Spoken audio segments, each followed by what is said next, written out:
Just really powerful, good stuff. Transformation and Change Radio starts now. Listeners, I'm Dr. Kathy Obear, Center for Transformation Change. I could not be more excited to welcome as a co-host, Dr. Becky Martinez. Hello, I'm so glad to be here to talk about and to get into this thing called class. For folks that have been listening, it's been 3 years since I've had this radio show, and you may have done one or many. And if I reflect, most of the work has always been on dismantling racism, recognizing racism, white supremacy, how it's infusing individual, group, organization, and then really organizationally what we need to do and self-work. And Becky, when you came on my show, which is now our show, in December to look at issues of class and classism, which you've been writing about, speaking about for years, living with for decades, I just got so clear that I wanted to use the next series. I don't know if we'll do the entire year or to really look at dynamics of class, classism in a similar way to race. So I just want to personally thank you because this is time to be a co-host, really unpack class and classism and learn, at least I'm going to learn a lot, and hope the listeners will really do their self-work as they prepare to be organizational and societal change agents. Yeah. The session that we had, or the conversation we had in December was so, it was so filling to me. And just being able to be in conversation around what is class, how does it play out in our lives and our organizations and with our teams and with ourselves and with our family. And my hope is that we can continue to do that in a clear space, because oftentimes class gets conflated with or added onto or completely ignored, because it is sometimes not an easy conversation to have. I know personally, I feel guilt and shame, embarrassment, and we'll get to this because today we're going to do a lot about our own class journeys, inviting you to reflect on yours. And as I think about why we wanted to really delve into class for however long, I get into organizations and I join you. The hierarchical dynamics of classism, the elitism and the culture, the climate, titles, what your degree is, its intersection with all race. I mean, it just keeps going. We're going to keep focused on class with the intersections, trying to break the secrets. Because I do believe many folks, at least I grew up middle and now I'm upper middle class, I think hiding secrets, ashamed of how much money we have or don't have, jealous of those with more. So any and all of the above, with the goal for me of how do we apply this in our family systems, communities, and particularly the organizations where we work, be a part of community change. So looking forward to our journey. Yeah, me too. And as you, I can't wait to talk about some questions, and we can share stories, because we do so much work around race and we talk about class with that. And to have it centered, to have it kind of switched to center will be interesting, because I always learn so much from you around the organization and the systems thinking, which is part of how I do my work. And I also I start, as you know, deep individually to see how then we can be more clear to show up in how we supervise, how we develop a budget, how we use language, what we pack for a conference, all of those pieces. So it's a space that I think the beginning said, fasten your seatbelts. And it is a space, as I think about a seatbelt, the seatbelt is necessary, but it's not always comfortable. And I think that is part of the journey. It's necessary to talk about it, engage in it, and name it, and knowing that there's, for me, and people I work with, there's still a tinge, as you said, oh, like we can talk about like how much money we earn or where we go to eat or how we vacation or how we pay attention or not to voices that are in a room. I mean, who gets valued more and who's not even there. So listeners, take a deep breath. As we continue, today we're starting a bit more with the individual level. You might remember I've used the metaphor of trifocals different times. 3 lenses, individual, group, organizations, what Becky was just talking about. And we're going to focus a bit more on the individual today, our individual class journeys, which are influenced by our group membership in which class, privileged, marginalized, and it is a continuum. I don't know if you talk about it in that way, a spectrum, but there are so many different variations I find in our class of origin, class shifted over time, current class, what could be in the future. And so as we move into getting you to know who we are from our class identities, really invite you to honestly maybe write down the questions we're talking about, what thoughts come to you, because we're going to give you homework before the next one to really be writing out your class journey and sharing with others. So we really invite you to be fully present to your thoughts and your feelings. Yeah. And the question that I love to ask, and it's so simple and so complex, is what is your class story? And it's fluid. I think that that's the one thing listeners to pay attention to. For many people, it's fluid. It shifts.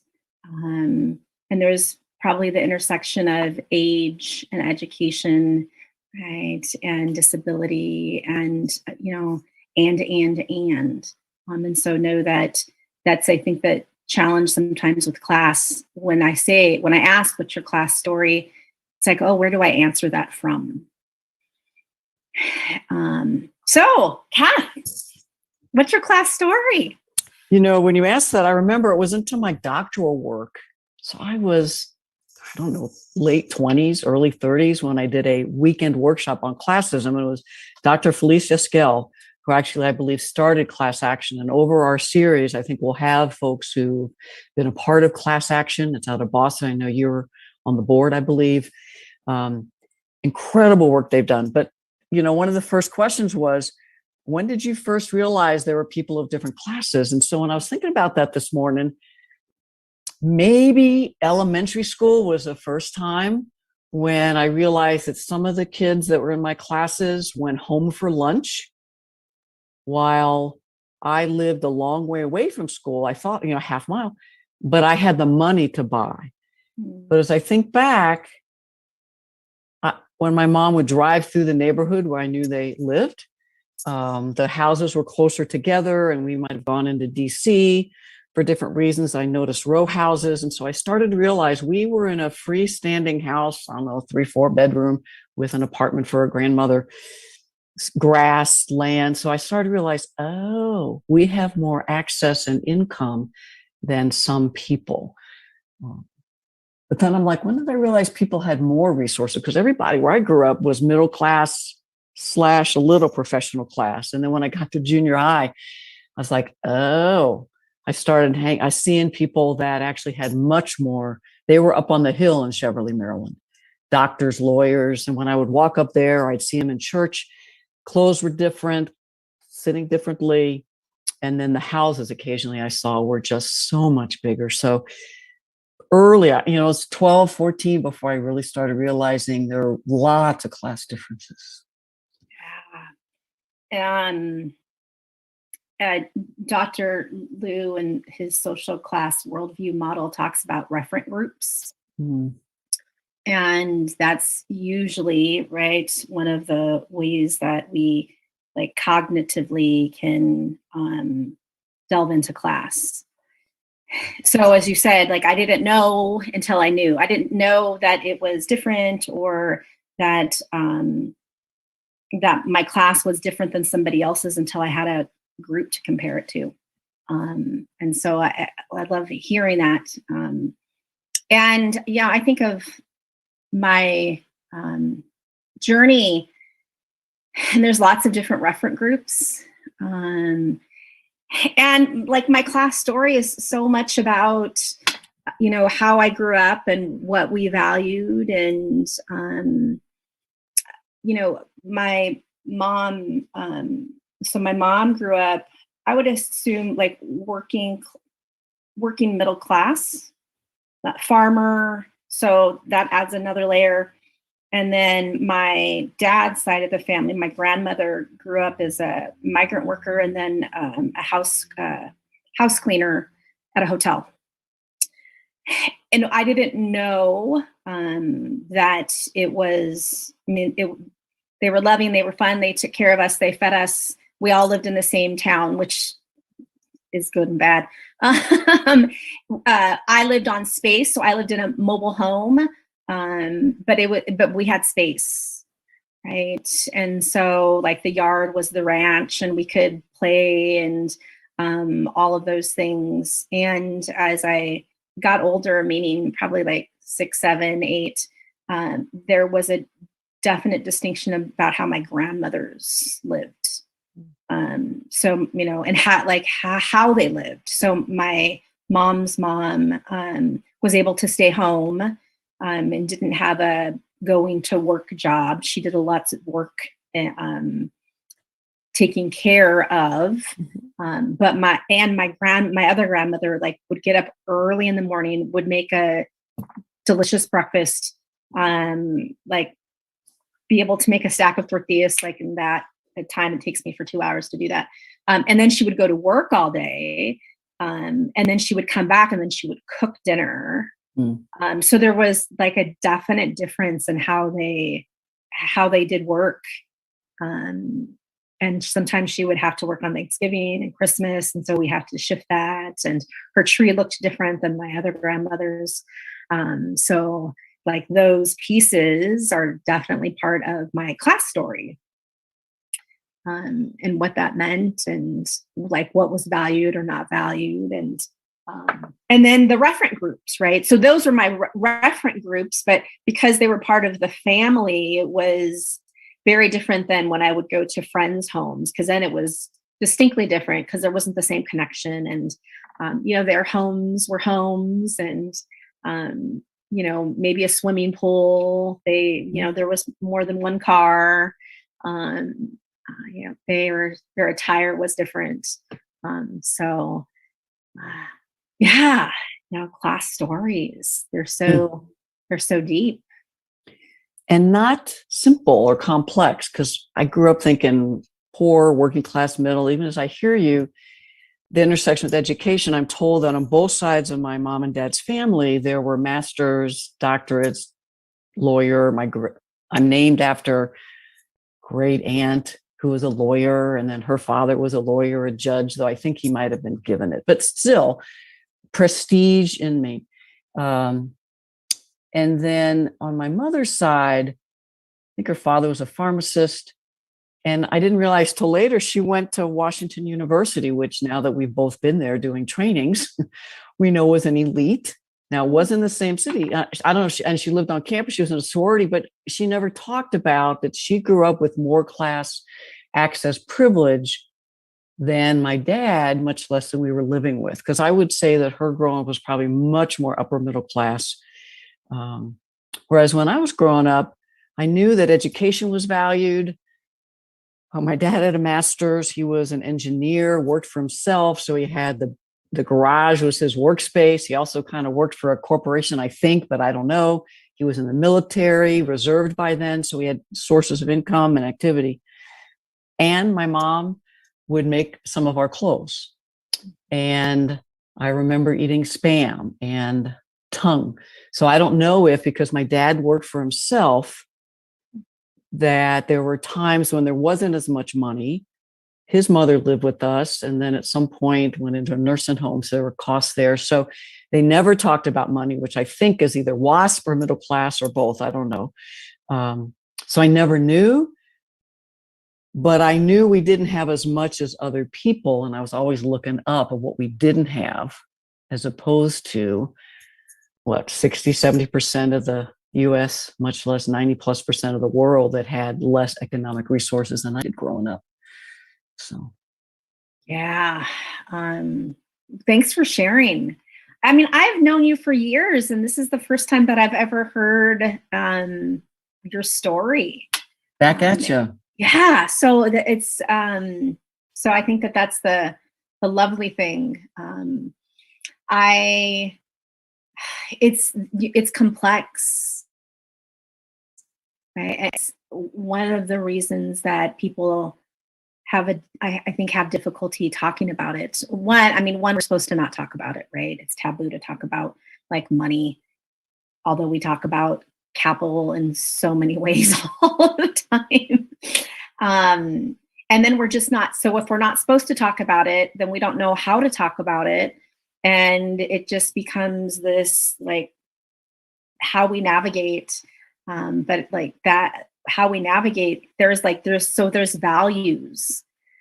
So as I was talking about my grandmothers and how we grew up, like the notion, or not even the notion, but the hard work. Like hard work is a huge part of how I grew up and what that means to me, and if I take a rest day or not. And I sometimes show tears, so audience know that is a part of how I do me in the world. And so then I would assume, right, from what you said, there's hard work in that family structure, like they've had hard work, but I don't know if it's like directly as spoken, because becoming an engineer is hard work. But I don't think we think about it in the same way, or at least I don't. It doesn't live in my body the same way, which is all kinds of socialization around class and production and capitalism and those pieces that make up class.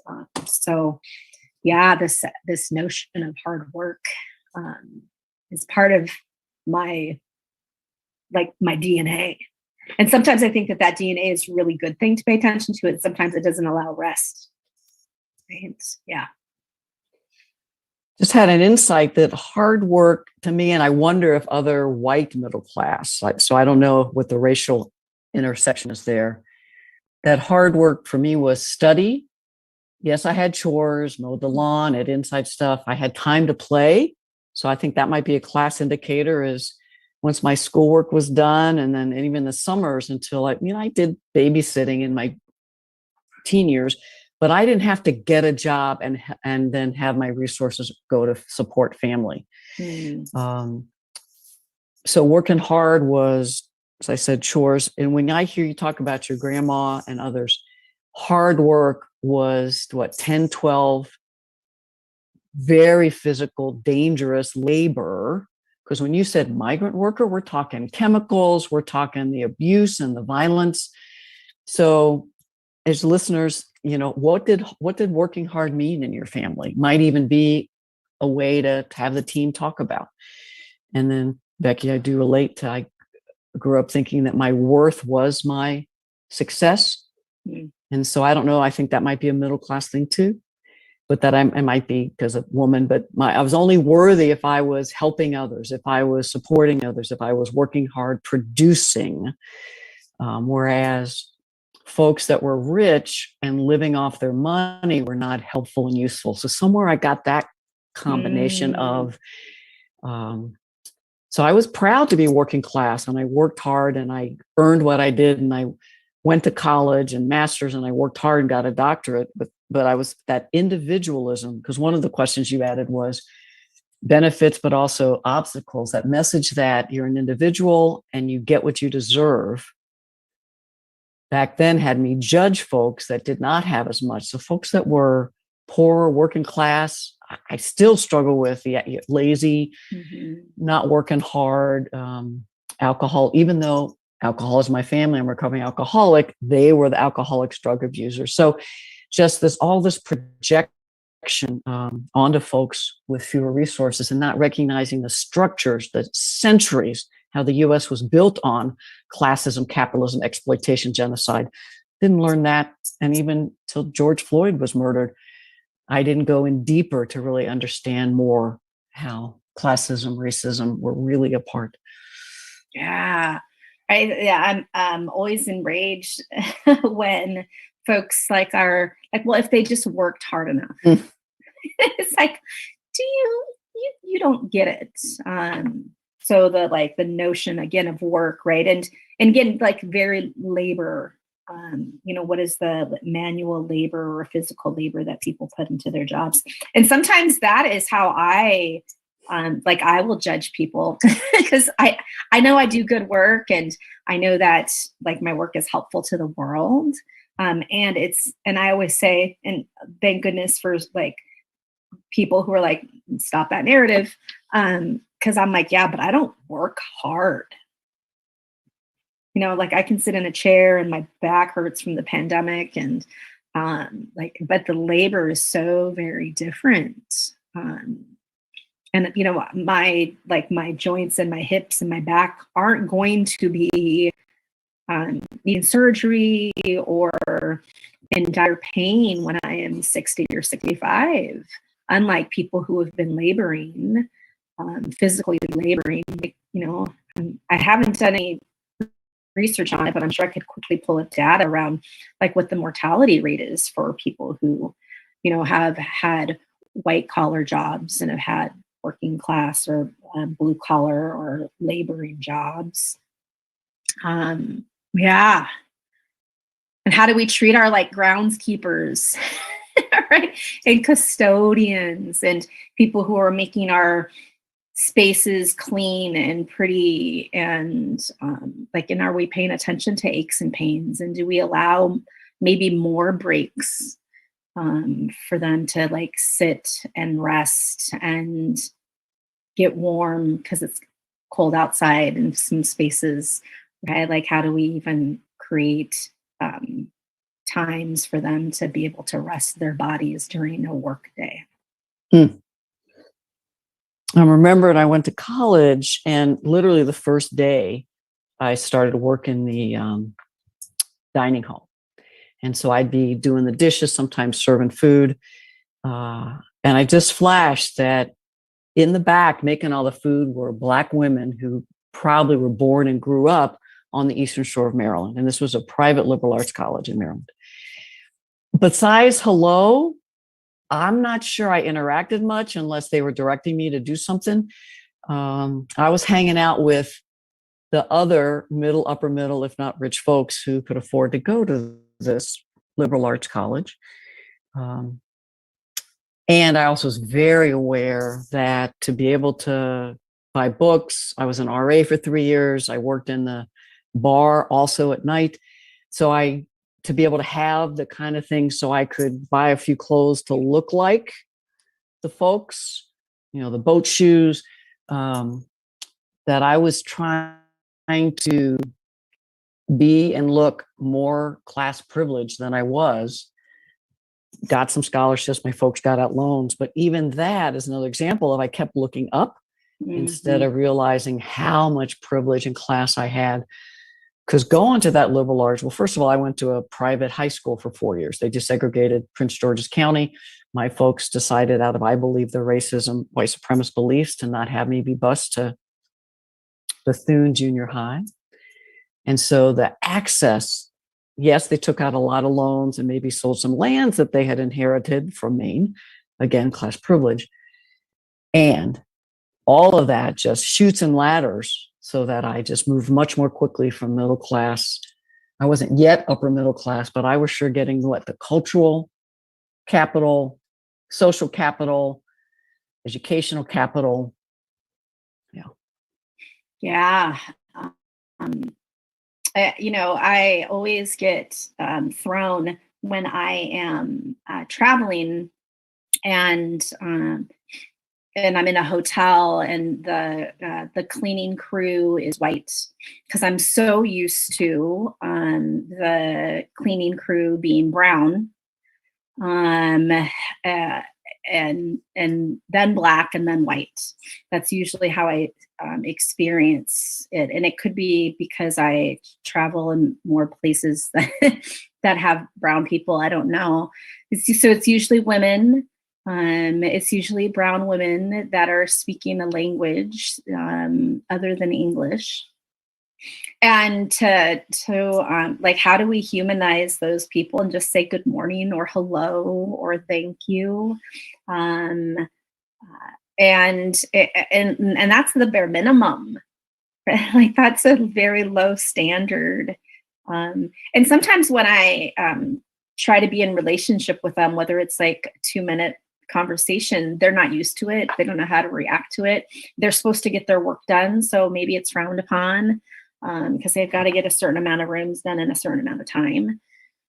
But how do we like humanize the people that are that are cooking our food in our dining halls or cleaning up after ourselves? And but there's a disconnection around that. And sometimes, like, I even feel guilty, like, should I say hi? Well, I don't want to disturb them. I'm embarrassed. I don't speak the same language, right? Like, so there's all of that internalized narrative that happens. And like, we can talk with people.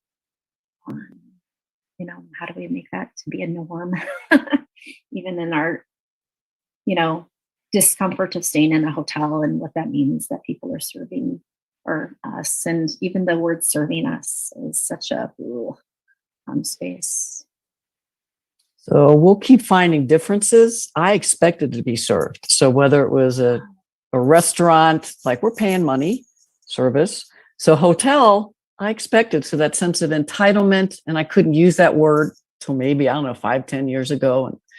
And so when I don't get good service, that sense of how dare you and entitlement. So when I hear you talking about interacting with folks that are cleaning rooms, and I am polite, nice, but until it was LCY Cross, a Black woman consulting firm, that said, and you will leave a tip under the pillow, and then you can charge it and the company will pay for it.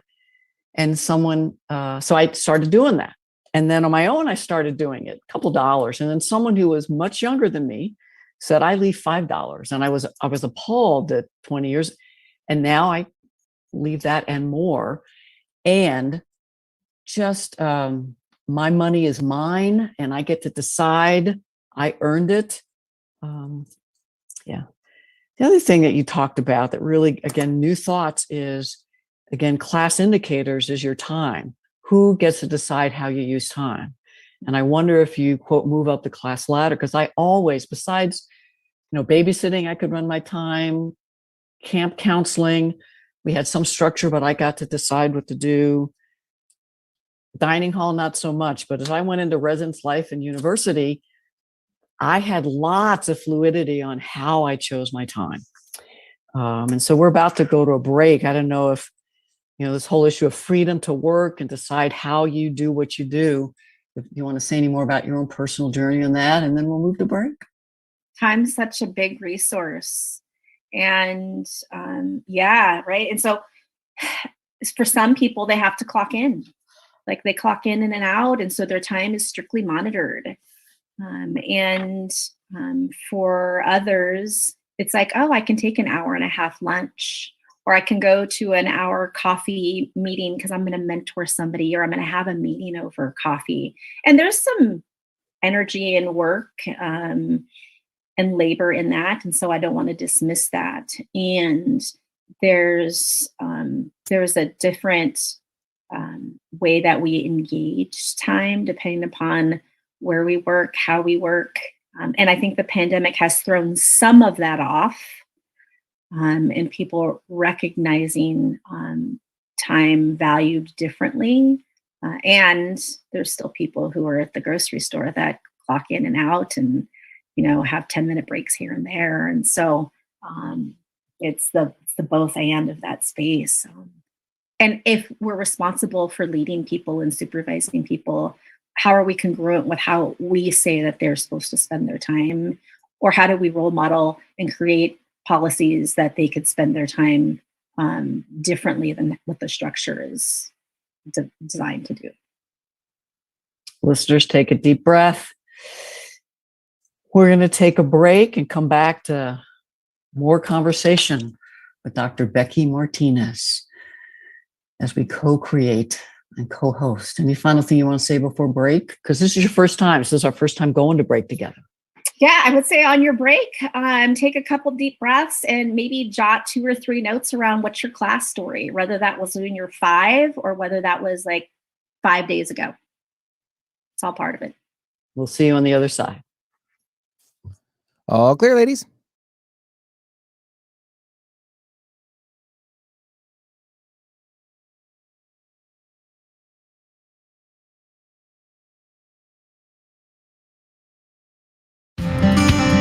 Want to ignite your best life full of joy, passion, and purpose? Then join me, Stephanie James, for The Spark, Wednesday nights, 6 o'clock Pacific Time, 9 o'clock Eastern, on TransformationTalkRadio.com, and learn how together we can illuminate the world. Learn more on stephaniejames.world. The best is yet to come. Champion Your Life with me, Leanne Champion. First and third Wednesdays at 1 p.m. Pacific Time on Transformation Talk Radio.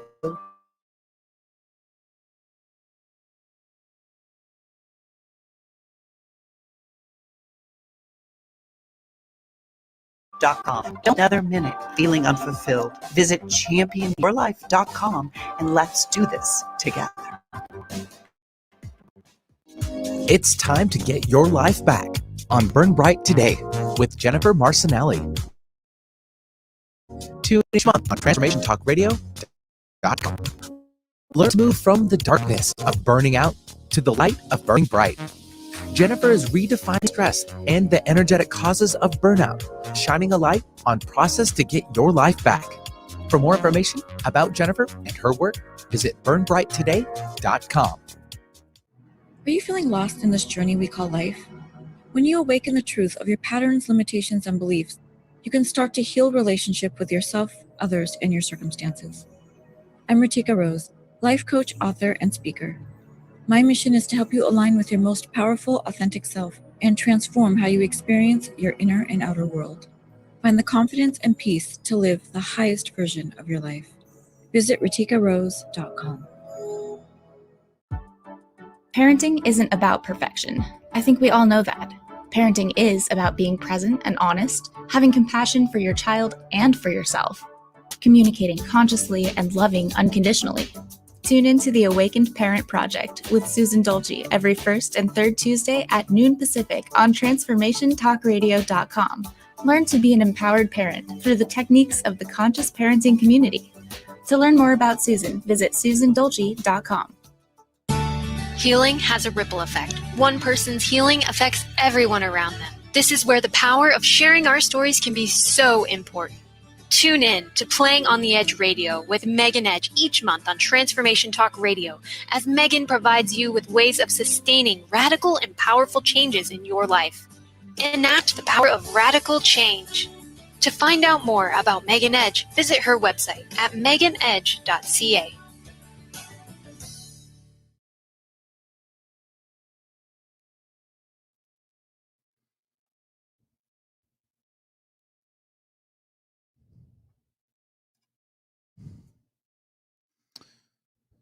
And I'm going to bring back on here, ladies, okay? All right. Stand by. Here, I watch the news on TV. Hello, welcome back. I'm here with my good friend and colleague, Dr. Kathy Obear. And I say doctor because you earned some of that, Kathy. And we're talking about class. And so prior to break, we had talked, given you the homework or the reflection to write a couple of things around what's your class story. And during break, Kathy said, hey, you didn't name your class story, like your class. So that's interesting. I think that I make an assumption. And so I define myself as straddling class. Grew up working class, sometimes working class poor, and am now middle class and upper middle class, depending upon the capital, because there's so many pieces of capital that are a part of my class story. So I always pay attention to those. And and again, there's the complexity of that. And so as I think about straddling class, Kathy, you had talked a little bit about like upward mobility, or you're supposed to, the higher, the more education, more title, probably longer hours in an office. Those pieces, I think that is how capitalism is set up, right? Is to like more, better. And if I think specifically in academia, right, it is the further degree. It is the further degree from this institution. It is getting, a director job, and then an assistant dean, and then a dean, and then a VP, and then a, and that's what you're supposed to do. And I get that setup, right? If Tanya Williams was here, she would give the quote that Prince says in one of his songs around money can't buy you happiness, but it can buy you like things to do, right, to be happy. And so, for me, it's holding all of that as real, and all of that is like, what are we buying into or not buying into? And if we think about education, we think about the upward mobility myth, that's what we're supposed to strive for. And if we are like less skilled or competent or not as smart or not driven, and it's like, the the person who builds houses is pretty driven. And they're skilled and competent, and it's a different skill and a different competency, but we even put value on the skill and the competency, right? And so if I can speak this way and wear a suit and command people and direct people, and I'm responsible for this budget or this people to supervise, then that is what this American dream is.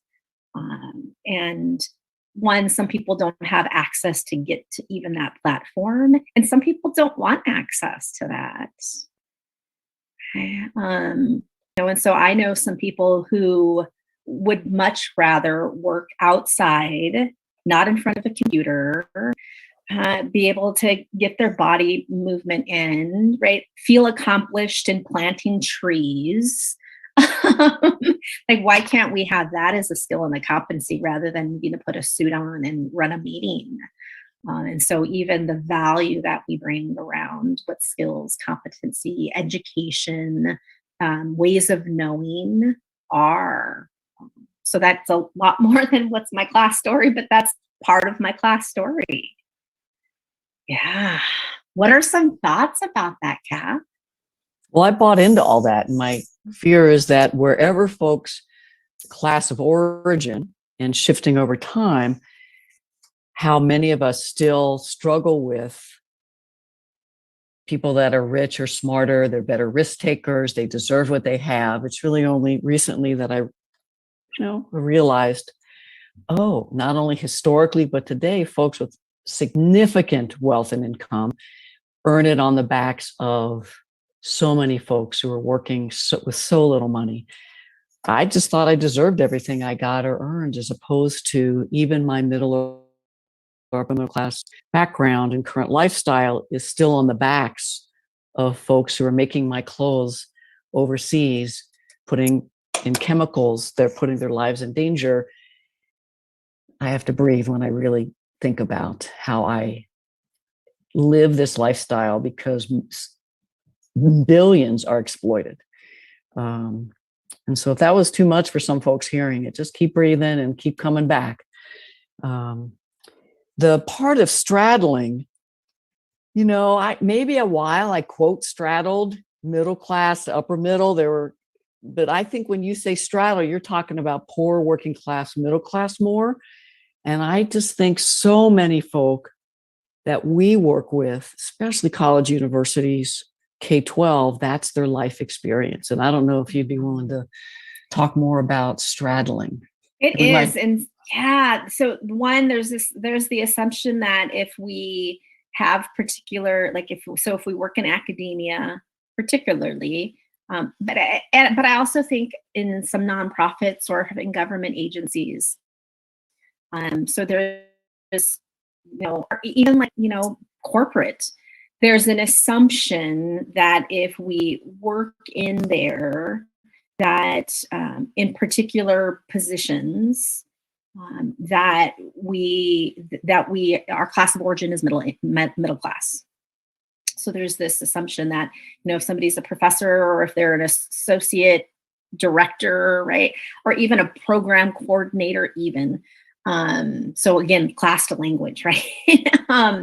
That they are from at least a middle class background, and that's so untrue. There are so many people that straddle class, and because we're working within this norm, right, a systemic norm that people come from middle class, which equals these values and this language and this food and this way of living, that's just assumed. And so then people who don't come from that, there's like a huge clash, or there's like, I got to assimilate, or I've got to mask, right?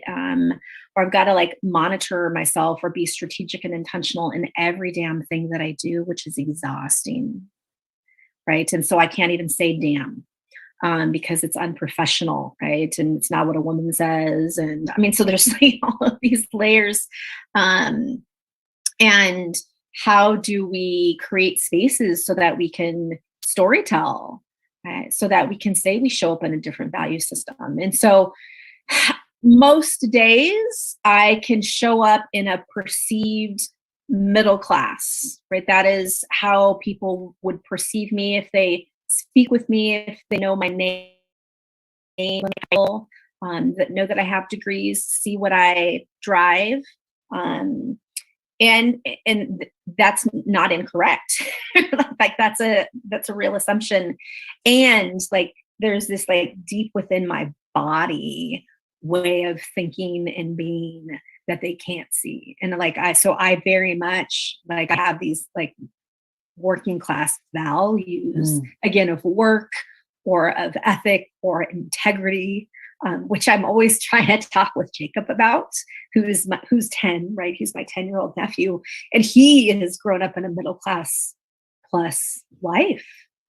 So there's these assumptions of like, let's get something to eat every time that I pick him up from school. I'm like, that costs money, right? But he has a different lens. Or like when we stay at hotels, right? He knows that because I have status in Hilton, that we get free water and we get free Wi-Fi. And sometimes, well, in the pandemic, it's been a little different, but there's access to a lounge where he can then get, things. So that is his like standard. And I'm like, what in the fuck is this? And it's like trying to reconcile that is really challenging, right? And so even how we raise our little humans, right, or the generations that come after us. So it's not even like Becky straddling in her own life. It's straddling in a family, straddling with parents, straddling with younger folks. If it was just, I think, me navigating, and lots of us navigating our straddling world. Ooh, excuse me. Something's in there. Something came up. Yeah. But it is like then you're straddling all these different areas of life that kind of bump up against each other. And how do we have them do it? Like, I think, how do I have them do a dance together rather than bumping up with each other? And that is a challenge.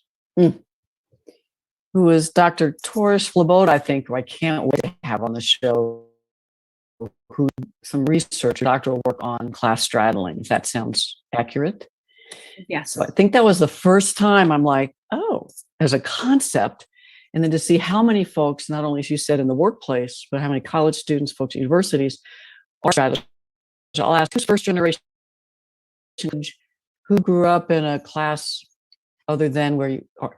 And it's, 60, 70%. And so when I think about all the class privilege I have that I better recognize today, when I'm now consulting, I forget sometimes that 60, 70, 80% of the folks potentially I'm working with could have a very different class story and still may carry those wonderful experiences and values and the depth of classism and oppression that they've experienced and still do. And I wrote the word imposter down because I wonder if that's also a theme across class. Because I know as a middle class, when I was working in corporate consulting, I was, like you said, I was trying to mask and present, and I bought suits and listened to how you're supposed to talk. And even though I had middle class privilege, education privilege, I still was feeling less than, not enough, not as smart. They're going to find me out. And so I don't know if it's even more so for folks that straddled, grew up poor, working class, that now might be middle class or plus, that whole imposter fear, you're going to find me out, shame, guilt. So all the time. I mean, imposter syndrome is something that I hear almost all the time for people that are straddlers. I often don't feel imposter syndrome. Like every so often it creeps up on me, which I really attribute to my parents. Like you can do what you want, how you want. I mean, they ain't perfect parents, but they did some good shit around that. I will say that sometimes I just don't feel comfortable.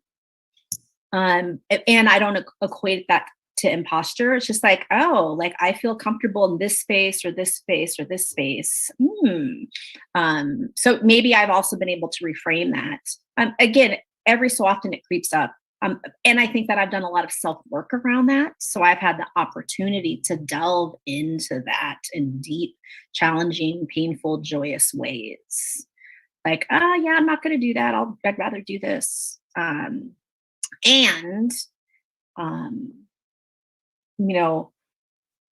much do I, and I think this goes for straddlers, like how much do we out ourselves when we talk about class and nuances and values and no, I'd rather eat here than there. So, there is the perception again, and the reality of what the current could be or is.